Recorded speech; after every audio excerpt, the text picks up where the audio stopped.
ஜெய் ஸ்ரீ கிருஷ்ணா. ஆண்டாள் திருவடிகளே శరణం. ధనుర్మాసంలో మొదటి 5 పాసురాలను పూర్తి చేసుకొని 6వ పాసురంలోకి ప్రవేశించాం. 6వ పాసురం నుండి 15వ పాసురం వరకు కూడా ఆండాళ్ళు వేరే వేరే గోపికలను అందరినీ కూడా కలుపుకుంటూ ముందుకెళ్తుంది. కలుపుకుంటూ పోవడమే తిరుప్పావై వ్రతంలోని ప్రధాన అంశం. కొంతమంది గోపికలు రాలేదు, ఒక్కొక్కళ్ళని నిద్రలేపుతూ మేలుకొలుపుతూ వాళ్ళని కూడా కలుపుకుంటూ వెళ్తుంది. అలా మొదటి గోపిక నిద్ర మేలుకొలుపుతారు.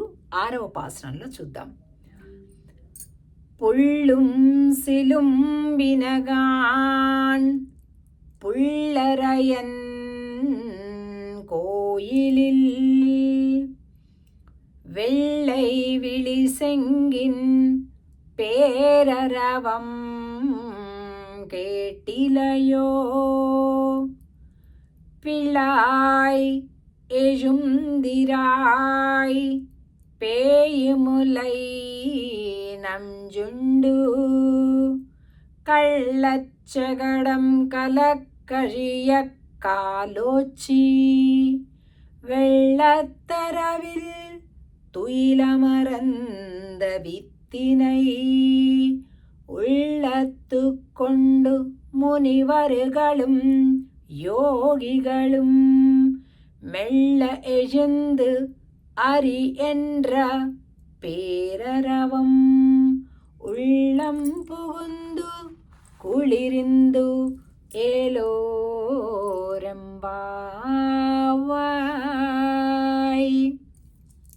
అమ్మా, పక్షులు కూస్తున్నాయి, నువ్వేంటి ఇంకా పడుకున్నావు? అసలు మనం తెల్లారక ముందే చీకటిగా ఉన్నప్పుడే కృష్ణ దగ్గరికి వెళ్ళిపోవాలనుకున్నాం. నువ్వేంటి అక్కడ పక్షులు కూడా కూస్తున్నాయి?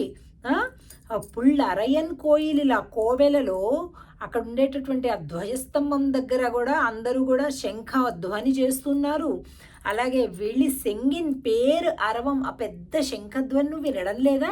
కోవెల్లో చేస్తున్నారు, పొద్దున్న తెల్లారిందో అని. అరే, ఇంకా పడుకొని ఉన్నావా? పిల్లాయ్, ఓ చిన్న పిల్ల, ఇజుందిరాయ్, మేలుకొమ్మ, పేయుములై. అబ్బా, ఏం చేస్తాం ఇప్పుడు లేచి అంటే, అయ్యో అక్కడ ఒక గోపిక వేషంలో ఒక రాక్షసు వచ్చింది. దాని చనుబాలు తాగి దాన్ని సంహరించాడే స్వామి, ఆ స్వామిని కీర్తిద్దాం, లేలే, తెలుసు కదా నీకు అంటుంది. కళ్ళచ్చగడం కలక్కழிయ కాలోచి.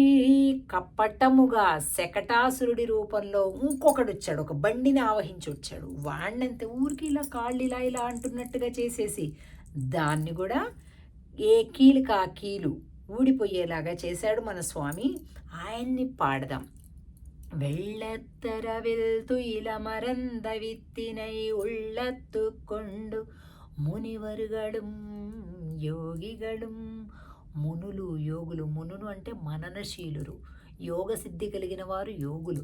వారందరూ కూడా ఇక్కడ హృదయంలో ఎప్పుడు కూడా స్వామిని పెట్టుకొని మెళ్ళ ఎజంద హరి ఎన్ర పేరరవం, హరి హరి హరి అని ఇలా ప్రేమగా స్మరిస్తూ ఉన్నారు హృదయంలో స్వామిని తలుచుకుంటూ. ఆ స్వామిని మనం కూడా పాడద్దు? చెప్పుకున్నాం మనం, తిరుప్పావై వ్రతం యొక్క ప్రధాన నియమం ఏంటంటే బాగా పాడటం స్వామిని కదా. అలా అందరూ పాడేస్తున్నారు, మనం ఇక్కడే ఉండిపోయాం, ఇంకా రా రా రా అంటున్నారు అనమాట. అంటే భగవంతుని కీర్తించటంలో అలా తొందర కావాలి మనకి. మిగతా లేజీగా అలాగా పర్లేదులేండి, వాళ్ళని పాడుకొనివ్వండి తర్వాత. అలాగే ఏదైనా ఒక సినిమా టికెట్ కోసమో ఇంకేదో ఏదైనా ఒక చీప్గా టికెట్స్ పట్టుకోవడం కోసమో అట్లాగే ఏదైనా ఉంటే నేను ముందు పోవాలంటాం. భగవంతుడి కీర్తన కానీ పర్లేదండి, మాకు మనసులో ఉన్నాడండి దేవుడు, ఇలాంటి దొంగ మాటలు మాట్లాడుతుంటాం. ఆండాళ్ భక్తి అటువంటి భక్తి కాదు. గోపికలందరూ కూడా ఎప్పుడెప్పుడు తపించిపోతున్నారు, ఎలా ఎలా ఎలా ఆయన్ని పలకాలి, ఎలా కీర్తించాలి, ఎలా చేరాలి అని.